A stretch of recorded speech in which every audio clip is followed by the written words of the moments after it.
Good morning. Welcome to Southeast Washington, Ward 8. Yeah, Ward 8.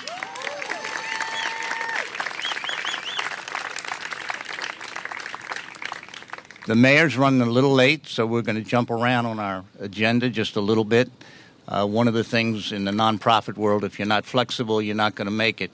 So if you bear with us, I'd like first to introduce our new Director of Development. I must say that Janet Stone, who had been our Director of Development for the last 9 years, when she mentioned that she might want to slow down a little and spend some time with the family. You know, in Washington, spending time with your family has become a very important thing. And we had to respect that. But Janet said she'd like to work on the capital campaign, and we're very, very fortunate that she will continue on in the capital campaign. I'm going to... Thank you. I would like to introduce our new Director of Development, who's going to MC some of the program for us. We're very fortunate to have him. He's been working with us in various capacities over almost these entire 10 years that the ARC building has been open. And if Rashawn Bernard, if you'd please come up here, I'd appreciate it.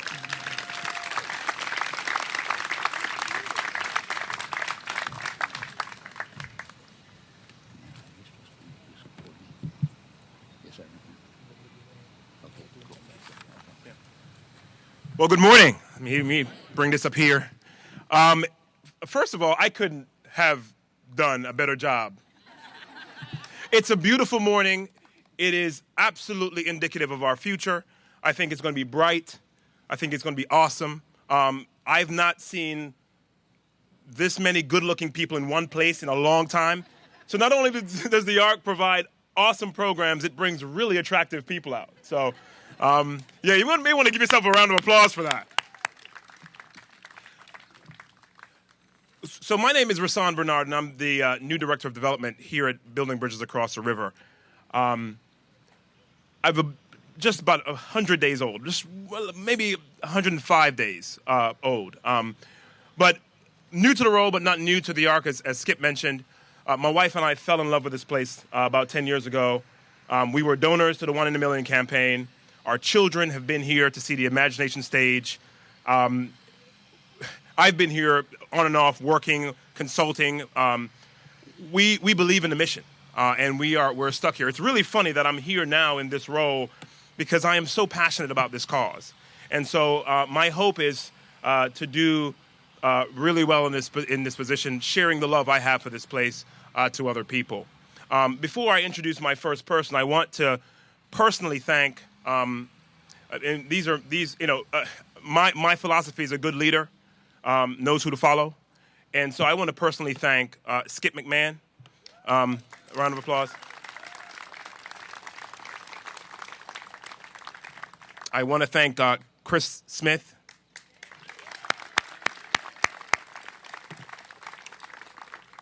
And of course, our fearless leader that's now in North Carolina, soaking up all that intellectual knowledge to bring it back here so that we can move to the next level, Edmund Fleet.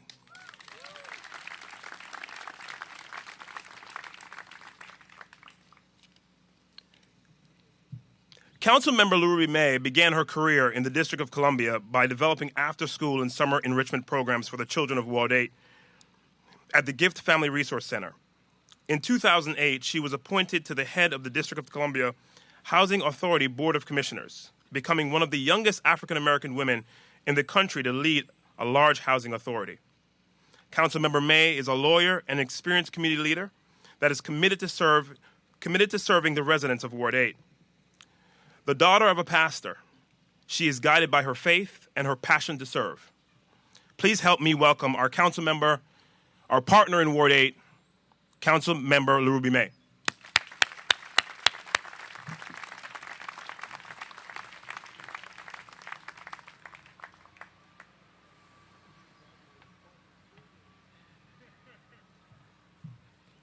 Good morning. Oh, it's Ward 8, and as we said, it's a beautiful day. Good morning.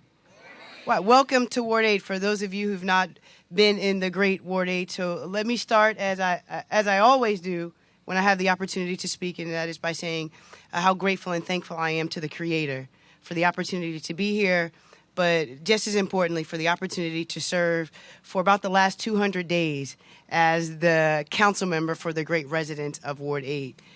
Thank you. Thank you. You must be from Ward 8. How you doing, Judge? How are you? I was just with the mayor earlier this morning, so I'm glad that without a driver, I was still able to get here. Let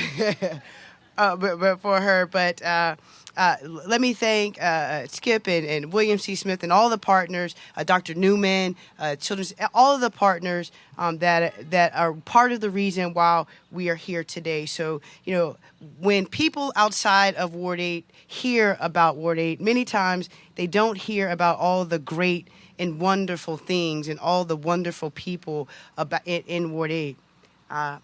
I talked about the campaign about how we were underserved and underinvested in and overlooked. And so today is an opportunity for us to celebrate how we're not overlooked.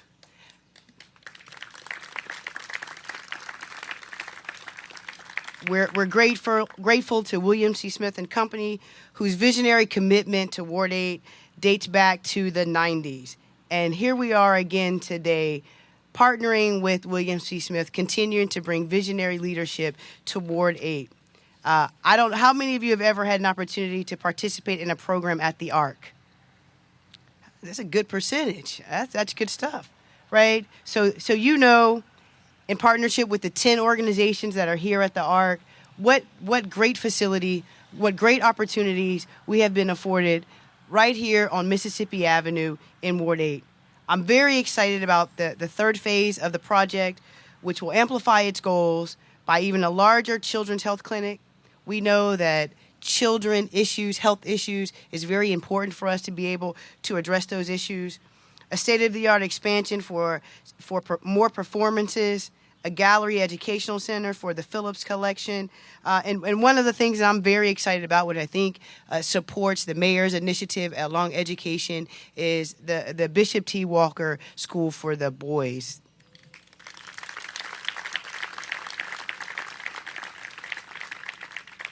I believe the Arc lays a path for vitality and economic vibrance in Ward 8.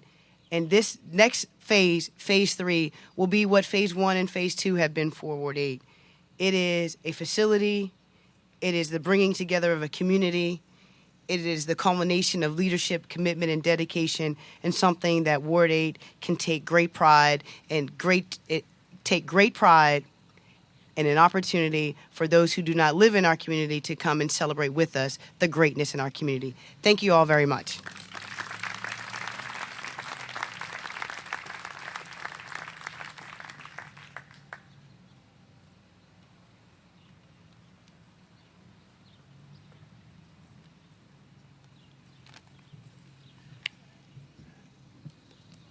One of the first appointments, one of the first things very significant for this community that Mayor Bowser did was to appoint Courtney Snowden to a new position.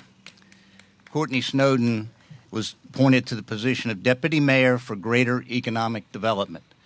And everyone in Washington who's involved in community is well aware of Courtney's commitment to community. So we are very blessed to have Courtney in this position and here today. And Courtney, if you'd come up and say a few words, please.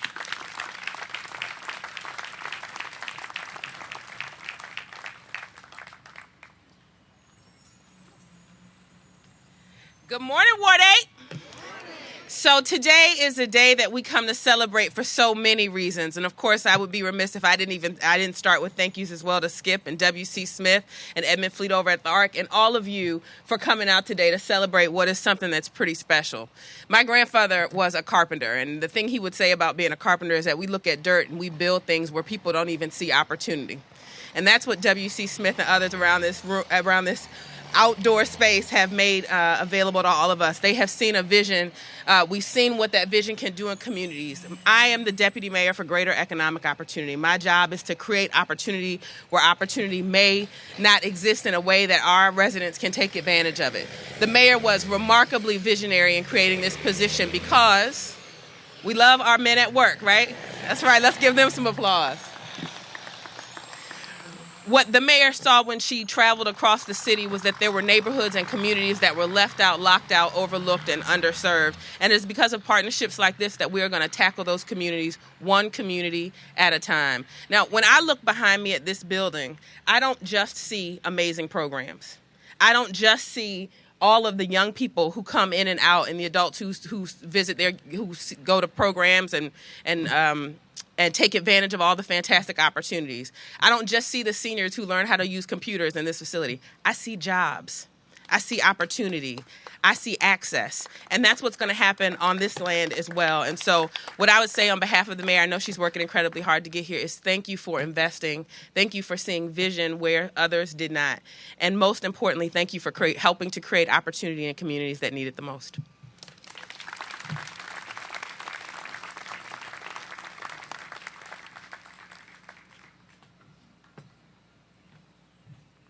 So this is the fun part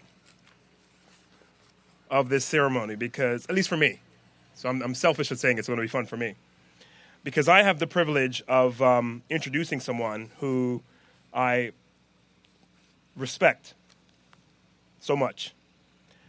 When we're out together and we're amongst our donor partners, I introduce myself as the new Janet Stone. At times, you know, when we're having fun, I introduce myself as Janet Rock, the male version of Janet Stone. But the truth is, there's only one Janet Stone. And for the last 9 years, Janet has done an amazing, absolutely amazing job running our development department, and has left for me very, very large shoes to fill. In her new role as our capital campaign director, she diligently serves BBR's goal of completing the campus through fundraising. It is my absolute honor, privilege, to introduce to you Janet Stone.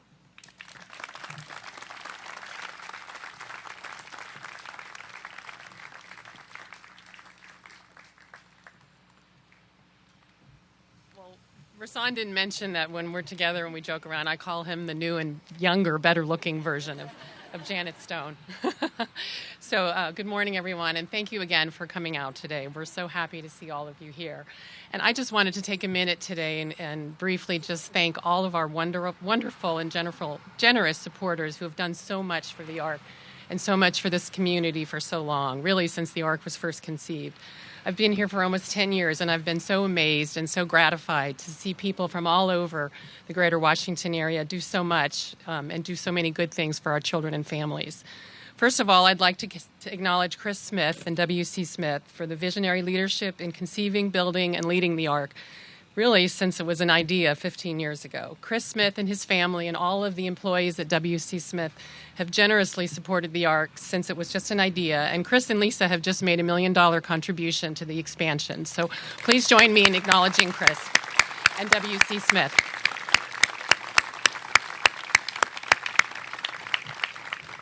The John Edward Fowler Memorial Foundation and the Morris and Gwendolyn K. Fritz Foundation have also each made $1 million or more grants to the expansion, and I'd like to acknowledge them today. I believe Toby Prince Platnick from Morris and Gwendolyn K. Fritz is here, as well as Susie Loungeway and Jeff Capron and Suzanne Martin from the John Edward Fowler Foundation. And bear with me, I do want to just read to you all of the donors who have made such incredible contributions to the campaign so far. The Clark Winchcole Foundation, the Marpat Foundation, FedEx, the Philip Graham Fund, the Meyer Foundation, Lynn and Joe Horning, the Carter and Melissa K. Fritz Charitable Trust, and Carter and Lisa K. Fritz are here today, as is Mary Hallisey, so please thank them. The England Family, Sun Trust, Dibby Conahan, and Jim Oldham, and Dibby has been a longtime board member for BBAR, and she's here today. The Sherman Fairchild Foundation, Prince Charitable Trust, the Richard and Nancy Marriott Foundation, PNC Bank, and I saw Mike Harold and Sonia McCormick sneak in. They're here today. Thank you. Bruce and Simonetta Thorne, Chubb Insurance, Michelle Freeman, Kay Kendall, and Jack Davies, and you'll hear more in a minute. They're here today. Gina and Jean Adams, Ed and Lori Wolniak, the Daniel and Mary Loughran Foundation, and Jim Engelmeyer from WCS Construction. Because of all of these wonderful donors, many of them who have been with us since the beginning, we've raised $10.1 million toward our $12.5 million goal. As you might know, we're eager to raise the last $2.5 million, so please help us reach our goal. And please, if you haven't committed to the campaign already, please join our campaign and support the Phase 3 expansion and encourage your friends to. We really want to make our goal, and this building is going to start construction soon, and we want to finish our campaign. So thank you, everyone, again. And I'd like to introduce our next speaker, Jeff Capron. Jeff is the treasurer of the Building Bridges Across the River Board. Jeff?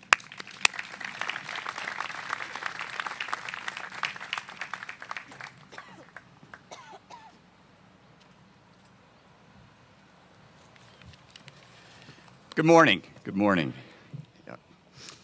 I'm honored today to play a part in the celebration of this great idea, another big thought that will help this organization serve this community and our city better. In the 10 years since this organization was born, it survived a vulnerable infancy. It attained the status from time to time of a favored child. It pressed on into adolescence, and it now knocks on the door of an early adulthood, let's say. And we wonder, since it's achieved so well until now, what its full potential is. You know, how transformational can this organization be? What sort of limits does it have? Can it escape from the gravitational pull of the ordinary to achieve consistent extraordinary performance? It's with profound gratitude that I find myself able to observe it firsthand. So I'm going to add my thanks to Chris. His ability to think the big thought continually awes me. He possesses characteristics not often found in a single individual. When I think about this organization, I think about fearlessness. You know, this is fearlessness. If you had to depend on my vision for this, it would have been a small hut in the corner over there, you know, but also intelligence, integrity, energy, and humility. And close in with that is Skip, who adds a practical, common horse sense that makes, I threw it in there. It's so handy on a day-to-day basis. You know, together, they, with others, assembled a great team at the Arc that makes us proud and for which we are grateful. It's great to have wonderful ideas. It's great to have big thoughts. But as you know, they don't come to reality without the hard work of a lot of people, and this team makes us proud. Lastly, following me is Jack Davies, who, together with his wife, Kay Kendall, have elevated our fundraising ability beyond what I even think Chris and Skip might have imagined at one point. And they conceived of the idea of a gala, and they executed gala after gala for the last 5 or 6 years. And we have benefited immensely and are grateful for that effort. Thank you. So I think Jack Davies is next. Is that right? Thank you.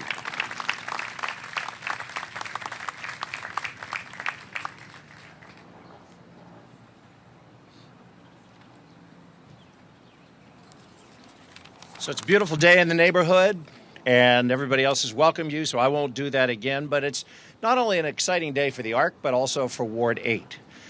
Ward 8 has had a lot of challenges over the years, and I really personally believe that this tide started to turn about 10 years ago when Chris had the vision and the courage to build the Arc. Now the kind of tide is turning even further. Under the leadership of Mayor Bowser, Ward 8 is becoming a magnet for new investment. Other nonprofits like Martha's Table expanding. And I'm really proud most recently that Monumental Sports and Entertainment, in partnership with the city, and I'm a minority owner in Monumental Sports, has announced that we will be building a Wizards practice facility and a 5,000-seat arena in St. E's, so right down the road. But I think that shows a lot of confidence and optimism about the future of Ward 8. My own involvement as a supporter of the ARC began 10 years ago when my then friend and now wife, Kay Kendall, brought me here to see the Washington Ballet Outreach Program. I'm thinking, okay, I'm going to go to some community center on the other side of the river. I'll do it just to be nice. I was really blown away when I saw it, and I was a real believer not only in the ARC from that point on, but also in Kay Kendall from that point on. And I was graciously promoted by Jeff to be one of the people who really made the gala happen, but it's really all been on Kay. When she did it 6 years ago, it was a one-time 5th anniversary celebration. So others called it the 10th anniversary this year. I called it the 5th anniversary of the never-to-be-repeated gala. But it's become a huge success. So in the 6 years that we've done it, we've raised between $4 and $5 million for the ARC. And a second thing that we're really proud of, we could have raised more money, but 20% of the tickets were comped to members of the community, because an important part of the mission of the ARC is to build bridges between people from one side of the river and the other, and I think that's nearly as impressive an accomplishment. This year, where we said it was a focus on the capital campaign and we really asked our past donors to stretch, we raised over $1.1 million, about 40% more than we'd ever done before. So it's really with great pride that Kay and I have been involved in this. I think a lot of people have discovered the ARC as a result of coming to the gala, and once they discover it, they're really true believers. So it's been just a joy to have a chance to work with everybody here. Thank you.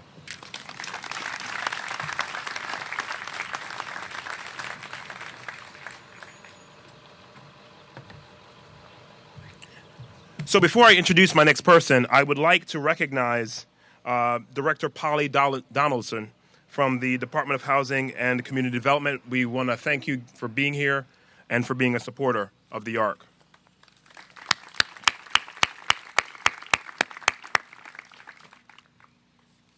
So I wrote this last night around 9 o'clock, and then I rewrote it again at around 11. And then this morning I got in and I rewrote it again at 9 a.m. And just before I was called by Nikki Peel, our creative genius in our marketing department, I rewrote it around 10:15. I love to read. My wife calls me, I'm a voracious reader. If you want to make me happy, you can give me a book. But I read something the other day, and I think it's indicative of the person that I will now introduce. It was, I can't remember where exactly I saw this, but it said, the foundation of every relationship is not love, but trust. And in thinking about my 10 years of marriage, it's true. Trust is what the ARC was built on. Trust is what the community had when Chris Smith told them he would bring them a solution for their needs. Trust is what each one of you had when you donated your time, your talent, and your treasure to this organization. Trust is what I have for the person that I'm going to introduce. Because I trust and respect Chris Smith, I believe, and because I believe, I'm here. It is with great privilege, absolute honor, that I introduce to you our board chair and the CEO and chairman of W.C. Smith, Chris Smith.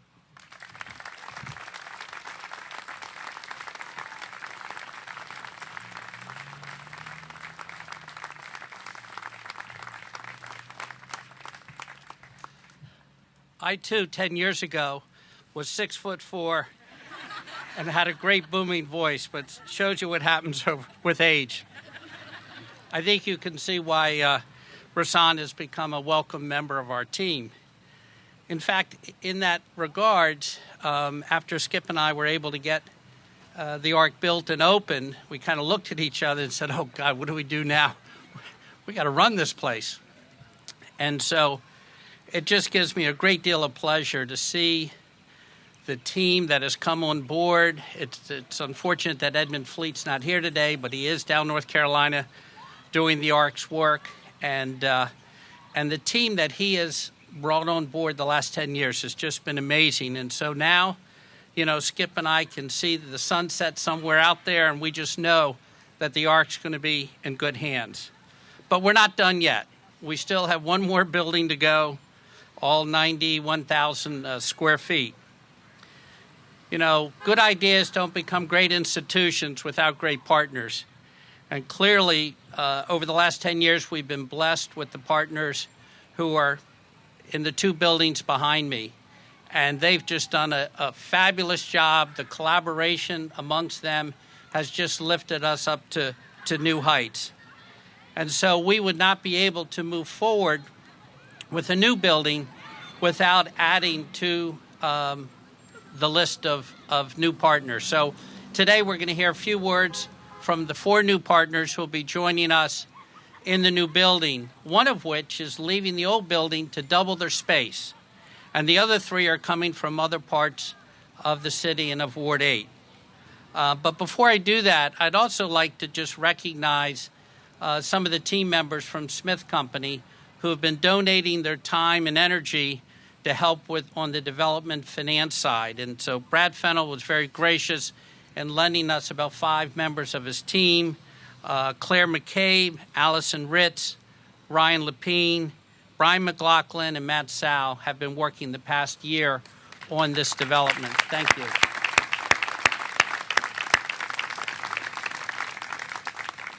I also have to add a quick word in. I know that Janet went through the long list, but isn't it interesting that long list sounds very much like the original list of funders 10 years ago, and the fact that you, the funders out in the audience today, have stuck with us. Carter and Melissa Kafritz were there 10 years ago. Mike Harold, PNC, 10 years ago. Mike Forey, SunTrust, 10 years ago. So it's really great to see that you have stuck by us, and hopefully we're going to show you now an exciting new building. So with that, I'd like to start off with introducing Brian Oliver. He's a board member of Apple Tree Institute.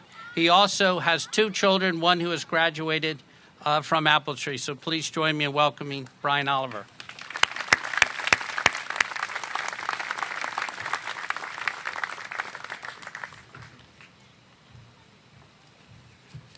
Good morning, Madam Mayor, distinguished guests. I had a brainstorm this morning to show the strong academic skills that Apple Tree teaches in its early academic programs this morning. I had my own Apple Tree graduate and current kindergartner draft my points to speak this morning. Good morning. I said, brilliant, honey, we're done. As a member of Apple Tree's board of directors, I want to say how thrilled we are at the opportunity to partner with the ARC, Building Bridges Across the River, and the other extraordinary organizations assembled here today. Children, young children, are central to what Apple Tree is all about. Our mission at Apple Tree is to close the achievement gap. We know the terrible costs that the achievement gap extracts on children and society, costs that include diminished life opportunities, lost wages, higher rates of incarceration, and so on. Our goal is to close the achievement gap before these children enter kindergarten. To do that, we focus our efforts on 3- and 4-year-olds, providing the highest quality early education programs to the most underserved children of the district. Right now, Apple Tree currently serves 850 children at 8 campuses across the district. We do so using a unique instructional model that we developed with the assistance of numerous funders, including the Department of Education. Our model, called Every Child Ready, is a groundbreaking way to build children's language, literacy, and math skills, as well as the key social and emotional behavior kids need to succeed in kindergarten and beyond in life. It has become the prototype of what quality early education should be, and its effectiveness has been proven in the classroom, in D.C., in Ward 8, and here in this neighborhood. Additionally, it's especially gratifying to us that Every Child Ready is used not only in our own schools, but also by 9 other schools and child development centers across the district. With our anticipated move into the ARC, we plan a flagship school serving at least an additional 80 3- and 4-year-olds, and this is in addition to our other 2 schools in the immediate area. The ARC will also serve as Apple Tree's home office and provide us with the space to train teachers, coaches, and school leaders. Our space at the ARC will be a showpiece, a place where we can bring policymakers, and educational experts from the region and indeed the entire nation here to the Arc, east of the river, to Ward 8, to demonstrate the life-changing effectiveness of early education. For all those reasons, we are tremendously excited with our partnership with the Arc and deeply grateful to be part of an endeavor that we believe will yield tremendous benefits to the neighborhood, the city, and that the Arc serves. Thank you.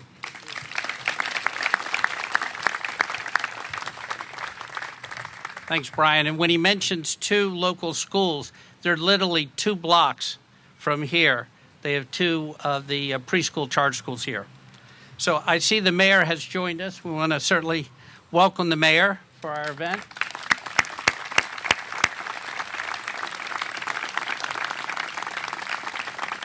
Okay. It's a great pleasure to welcome Mayor Bowser. As you know, she's in the first year of her new administration. But one of the first things she did, as Skip mentioned earlier, was to create this new cabinet-level position and appoint Courtney Snowden to be the deputy mayor. And also, she has clearly made it a top priority for her administration to make sure that we bring resources, we bring attention, we bring affordable housing and other benefits east of the river. So we thank you, Mayor Bowser.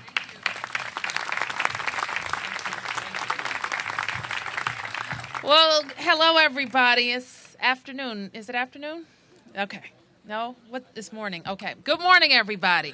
I'm very happy to be here at the Arc to come and celebrate yet another phase of this investment. I will share with you my first visit to the Arc, and I'm not going to remember exactly when it was, but I think you know I had the privilege of serving Ward 4 in the council for almost 8 years, and when I visited the Arc, I may have said this to you, Chris, I said, I want one, which is what we wanted to replicate what was at the Arc in Ward 4 as well.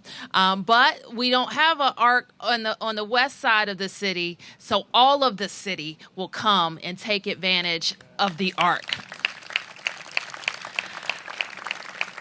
I want to acknowledge my good friend LaRuby May, who is here, who is the council member for Ward 8. She's probably working on 200 days in office. And I got to tell you, Ward 8, she's been working really hard for you. So let's acknowledge and welcome Council Member May. And I know that the deputy mayor has already greeted you in talking about our commitment to making sure that we're closing gaps in our city. In the city, in the government, we're going to do our part with housing, with schools, with job training, and we've already in 10 months, with the help of the council, been able to up our commitment in all of those areas for the people of Ward 8, for more job training, expanding job training opportunities up to 24-year-olds, focused on our schools as well. But what we have here at the Arc brought together is really the best of the best when you talk about a private partnership with our city. The city will never be able to do it all. We will always need help from the private sector, and we will always need help from our wonderful community. So I can't tell you how thrilled I am that you will be building on the success of the Arc as part of Phase 3. So I know there'll be health services. I see our friends at Children's here. There will be school services, and we want to thank you for that.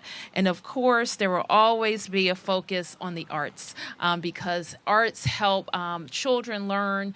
Arts make our communities more vibrant, and the arts create jobs. And I see the chairman of our Arts Commission here, Kay Kendall. And Kay, I want to thank you for your love and support of this organization as well.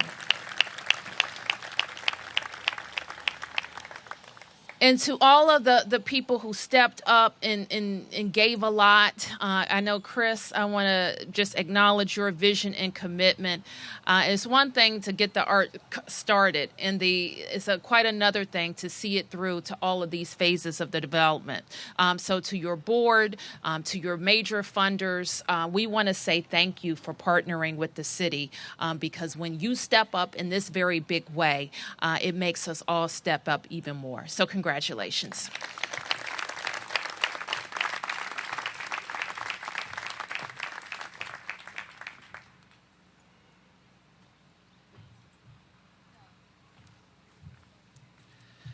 Also, I'd like to take a second and identify an individual who is the artistic designer behind the first two buildings and now the third building. We have Jim Palmer. Jim, raise your hand.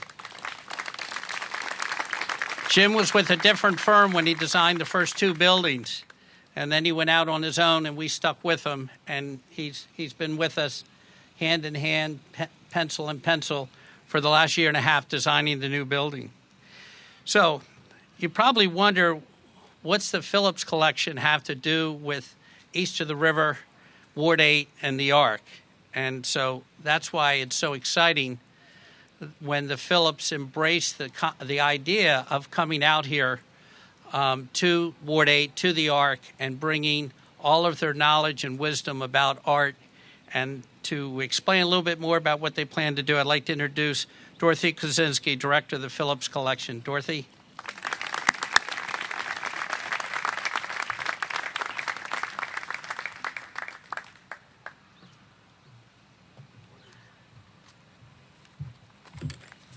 Good morning, everyone.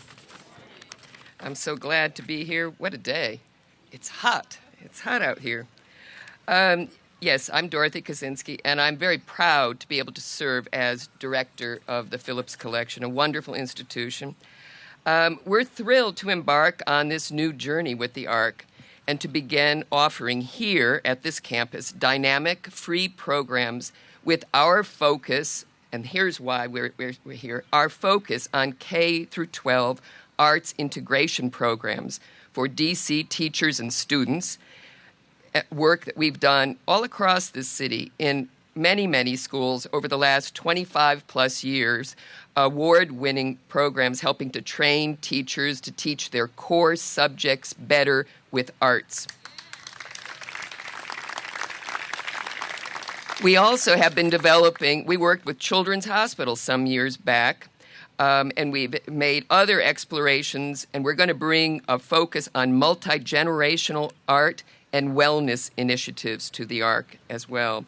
We already have work in Turner School just up the road, so it's all a very organic enlargement of our work in the city that we serve. My list of people who have already helped us on the way is long, so I'm not going to take too much time. But I want to acknowledge one of my leaders, my trustee, Linda Lichtenberg Kaplan, who's here with us today, but especially, not to go through the list, but we're thrilled to take this on, but it's a big challenge for this intimate museum on the other side of town. But we're unafraid. I like to say yes and sure, and it's wonderful to have leadership like Lynn and Joe Horning get us kick-started. So thank you to them and to all the people who helped us already in reaching the financial goals that will come with this great opportunity. Phillips at the Ark extends the museum service beyond our walls. We're excited to continue our work in schools here and elsewhere. We look forward to a rich dialogue with the leaders from Ward 7 and 8 communities and current resident partners at the Ark to co-create programs based on the needs of this community. The Phillips believes that when we weave art into our personal experiences, we increase quality of life. With over a decade of research and evaluation, the Phillips has become a national leader in arts-integrated teaching and learning, developing a rich portfolio of programs for DC public and public charter schools. It's fun to be here. I feel this is a tremendous step for the Phillips. Through our residency at the Ark, the Phillips will no longer be a visitor to Anacostia. We'll have a home here as well. Thank you very much.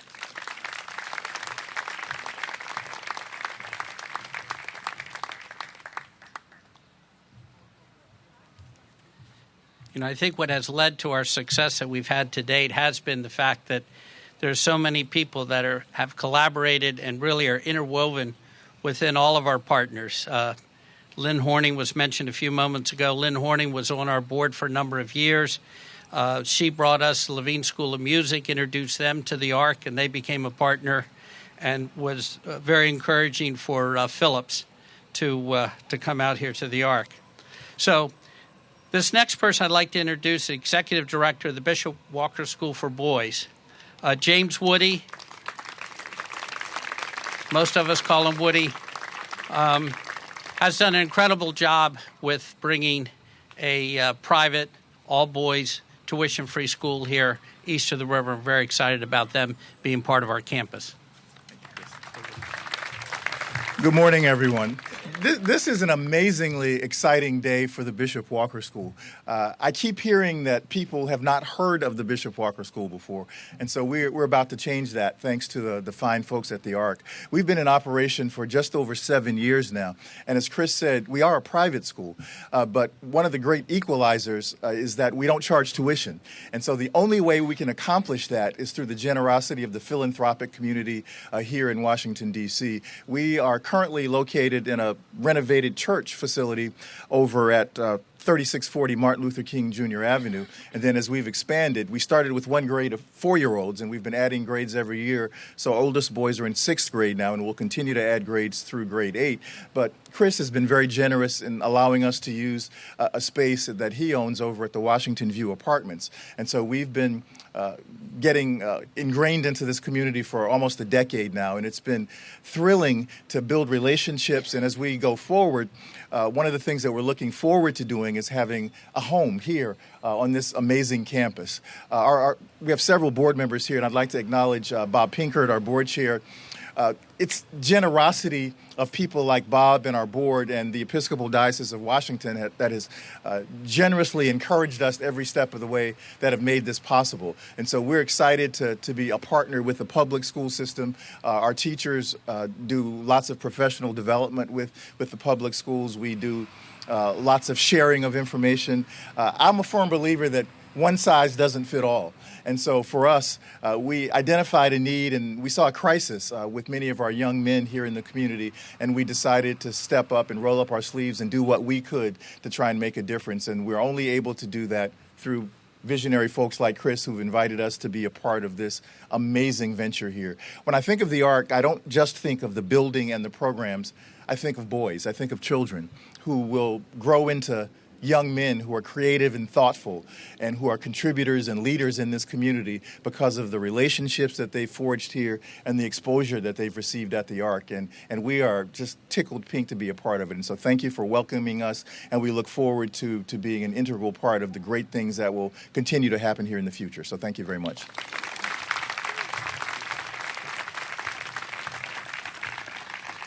So as you know, we have entertainment, art, we have recreation, we have schools. Now we'll have 3 schools here at the ARC campus.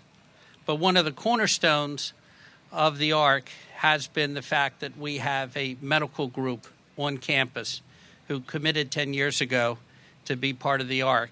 And as you know, we've struggled at times with medical service delivery here east of the river. And so it's been extremely important for all of our partners, our community, to have Children's Hospital involved here. So I'd like to welcome up Dr. Kurt Newman to say a few words from Children's.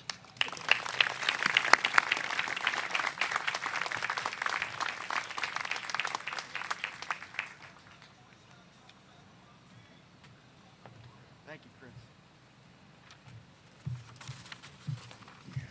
Well, Chris, what a lineup you've assembled.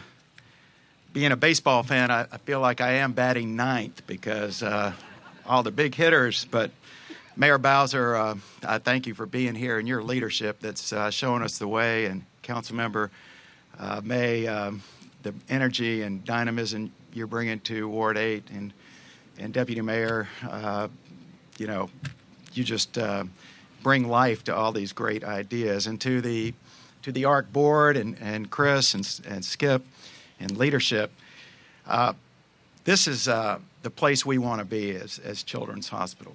The mayor referenced things on one side of the river and on the other side of the river, and what we see is that there's not enough health care on this side of the river. And this Children's National, and can I brag for a moment? But this week, we were named one of the top 10 children's hospitals by U.S. News and World Report. So it was a big week for us. But we're not just a hospital, we're a health system, and that's what the ARC means to us, and all of our partners. And health it's about art and education and music and opportunity, education, just as much as it is about our great doctors and nurses, because we know that good outcomes have a lot to do with the social determinants of health. So it's not just the doctor's office, but it's what happens in that community. So to be with all of these other partners collectively, to look at the health needs, there's great things we can do. That's the vision that we see, and we're well on the way to doing it. At Children's National, we're thinking about our health system here in Wards 8 and Ward 7. When you think about it, we have two other big clinics besides the ARC here. We have the emergency department on the United Medical Center campus. We have the mobile health, and I strategically had that truck stop right there, right while the mayor was talking so that we got that great photo op. If the Washington Post photographer is here, I want to be sure that that's in the one in the paper. And those mobile health vans go out into the community and deliver not only medical care, but dental care, behavioral health. And it's just been a great way to reach out to parts of the city where there are just not enough doctors and health care.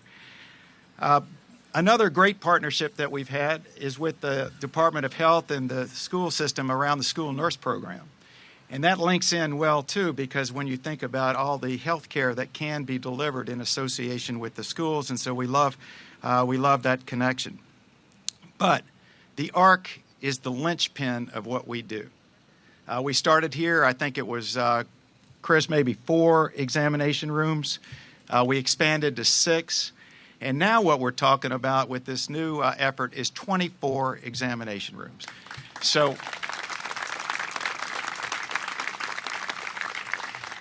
but it's not just these offices and examination rooms. We're going to have dental health. We're going to have dentists working out of a fixed dental health suite. We are bringing our asthma program, and Dr. Stephen Teach is here, who's the chair of our Children's National. He is bringing Impact DC over here, which has demonstrated a 40% decrease in emergency visits through their program for children with asthma. So just think about bringing that much closer to the kids.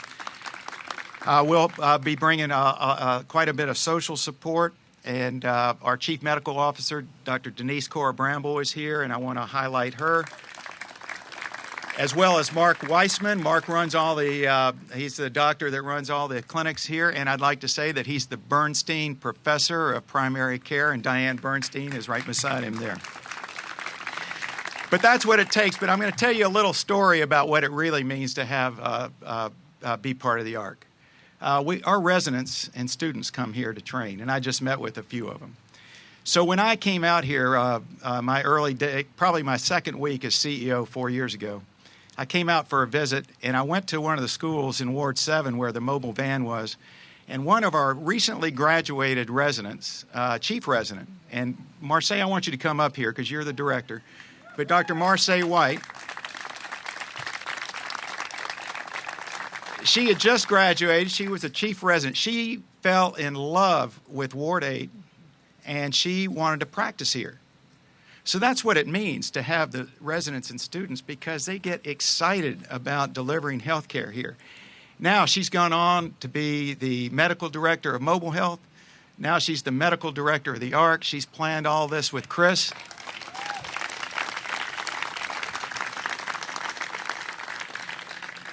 And to be honest with you, I'm worried about my job. Now, one thing that she says to me, and I need to quote this because she always talks about what guides Children's National. What's our, North Star? And she brings it back to a quote, and it's from Frederick Douglass, whose home is not far from here. And Marseille would quote Frederick Douglass to state that it's easier to build strong children than to repair broken men. So that's why we're proud to be here with all these other partners. Chris, thank you so much, and to all of you, thank you.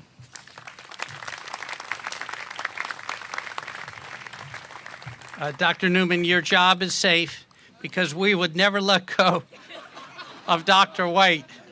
She's just a fabulous addition to the ARC. So our last speaker is a young lady who joined the I Can program. And this is a student training program that was created by the ARC within our theater program to train young people in the theatrical profession, be it lighting, sound, stage management, etc. And so I'd like to ask Joyce Milford to come up and say a few words about the I Can program. As you know, a big important piece into the new building is a black box theater to complement our current theater. Thank you.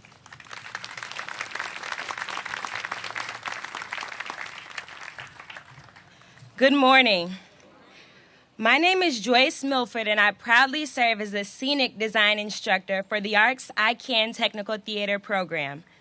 I started with the ARC my junior year at Howard University for an internship that was required of me. Little did I know the ARC would provide me with a place that I could not only practice my skill in technical theater, but could also be a mentor to the youth. I've come across many job opportunities in the city that have taken me into great heights in the fields of production and education. And yet, no other place in Washington, D.C. has allowed me to fuse the two things that I'm most passionate about for the betterment of our community. The I Can Technical Theater Internship Program began in the summer of 2006 in collaboration with William C. Smith Summer Youth Employment Program. Youth between the ages of 15 and 22 residing in Wards 7 and 8, many of them residing in W.C. Smith properties, worked through the summer over a 6-week period, learning production arts. That's scenic design, lighting, costuming, sound engineering, stage and house management, as well as many other areas of production. With continued support of co-founder Chris Smith, Capital One, the Marriott Foundation, Walmart, FETA Foundation, LISC DC, and DC Commission on the Arts and Humanities, I Can Technical Theater Program has expanded to a year-round program under the direction of Kimberly Douglas and Nova Garcia. This gives the opportunity for 15 youth to experience an in-depth experience to the production arts. The I Can program is an awesome alternative for youth in Wards 7 and 8 who share a true commitment to the arts and wish to enter a thriving workforce of event industry professionals in theater production, hospitality, exhibits, trade shows, and special events. With the progression of the program being year-round, we are able to provide workshops with industry professionals, individually contract interns to produce professional productions, and emulate a college-based curriculum to encourage continued studies. Through my experience, it's been remarkable to see the growth of and maturity of the interns. Some started without even the basic knowledge of jobs in the theater. After recently speaking with the grandparent of an intern, I've learned that Devontae Connor, a second-year intern, has improved his grades in the visual arts classes at school, also earning his weekend spending money, all possible through I Can. Roman Bennett, who was introduced to the program through W.C. Smith's SYEP, has transferred from McKinley Tech to Duke Ellington School of the Arts to receive additional training in sound engineering. And we most recently celebrated 8 high school graduates, with 2 of the interns pursuing college degrees at Temple University for lighting design and Penn State for sound engineering. Reflecting on my aspirations of serving the community in the field of theater and entertainment, I realized the ARC has allowed a two-way transaction to occur. I'm not only able to be a mentor and share my knowledge with youth of Ward 7 and 8, but they in return teach me. This exchange is just a small representation of my experience at the ARC. As a representative today for the I Can program, I'm thrilled to share the excitement of the impact Phase 3 will have on the community and with the expansion of Children's Health Project, the welcoming of Bishop Walker School and Apple Tree Learning Institute, a museum from the Phillips Collection, and a new home for the I Can with the introduction of the dedicated classroom space and the new Black Box Theater. This addition to the ARC will allow us the opportunity to help mold new industry professionals east of the river, and we aim to continue to build a legacy of excellence and community. Thank you.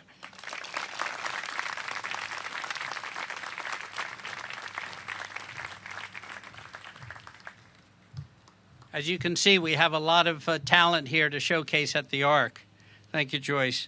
I would like to make one quick mention, and that's about the impact Skip McMahon's had here at the ARC. It goes back a lot more than just 10 years to the ribbon cutting for the building behind me. It really goes back about 15, 16 years when he thought that what the community needed was a place for the young people to go to and be safe in. And so it started out as a small idea, and as you can see, continues to grow. So again, I'd like to say my thank yous to Skip. I get out here a fair amount. Skip's here every day.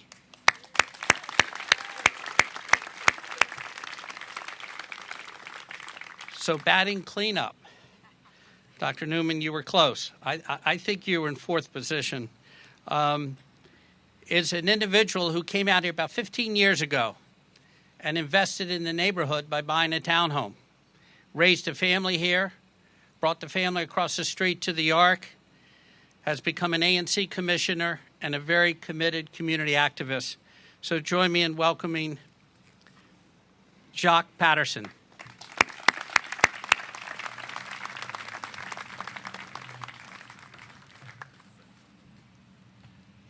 I think he's already kind of told my whole story, but I do want to give you guys some context. And first and foremost, I want to welcome you to my community.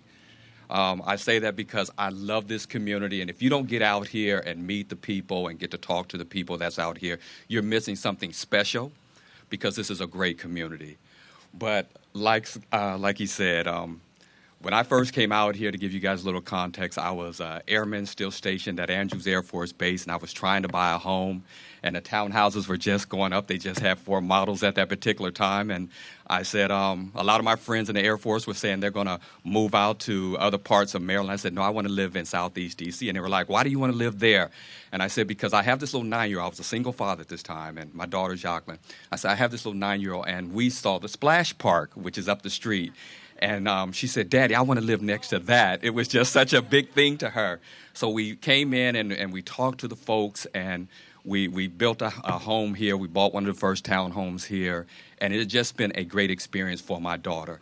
As a single father, I was struggling to, when you're raising a little girl, you don't know everything. So they had the Boys and Girls Club, and they had programs there that were for young adults. And there were some young people in there that helped me to be a better father and raise a young lady. So it was very instrumental. That young lady went on to graduate from Thurgood Marshall here in Ward 8, go on to Spelman and graduate from Spelman, and then come back and join the Justice Department as where she is now. So, that's the kind of effect. And I want you guys to understand the type of effect when you put something like this in a community, what it can have for the residents that are here. I've since remarried, and now I have 2 tiny ones. And I have a 4-year-old and a 6-year-old. And they also attend programs here. Reagan Ford is back here in the back, who does Levine, great Ward 7 resident. And I remember when she was applying for the job, and we were talking about her coming there. But my children take classes there. So all the things that are in the ARC are really affecting my community. I've seen how this facility and what the other facility will do as well. When you talk about crime has went down. When you start looking at statistics of how this community has come together around this facility, it's amazing. So it's just very important to me that I came here, and I've been in ANC now, and this is my 5th term, 10 years, to really speak to what the ARC means to our community, for you guys to fund these type of events for our community, because it makes a huge impact into the quality of life that we have in this part of D.C. and for our individual families. And again, couldn't do it without you. You're here every day, Skip, and we appreciate that. He's always been there as an ANC if I had a question or to work with. And always, Chris, you were the first person that sold me a first home, made me a homeowner. So I really appreciate that, and that's why I live in a great city of District of Columbia. So thank you.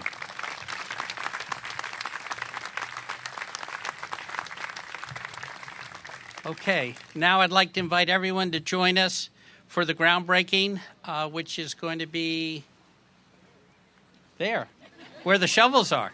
So obvious. Okay, and then we're having refreshments afterward over in the main building on the second floor, so please join us. Thank you.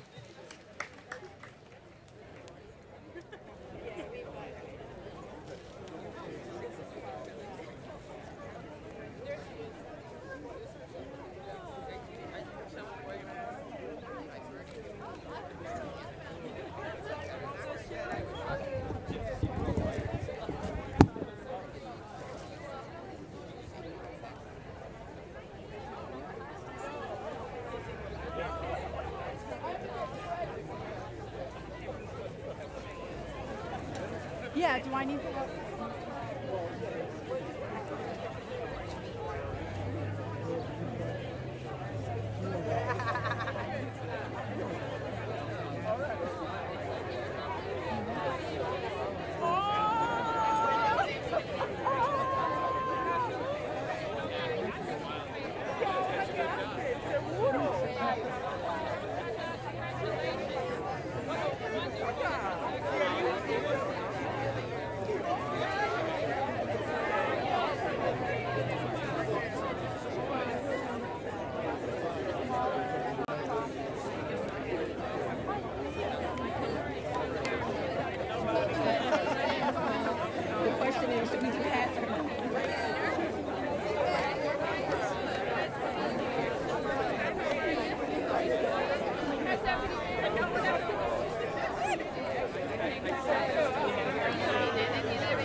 Okay, come on, Janet.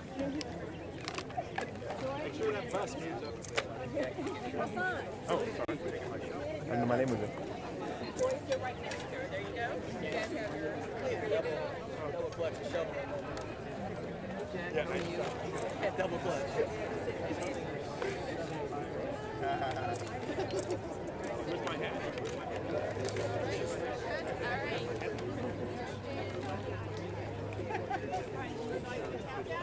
All right, everyone ready?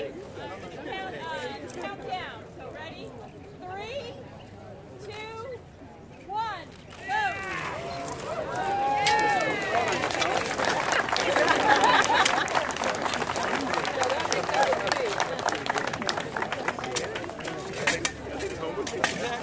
Not the best. That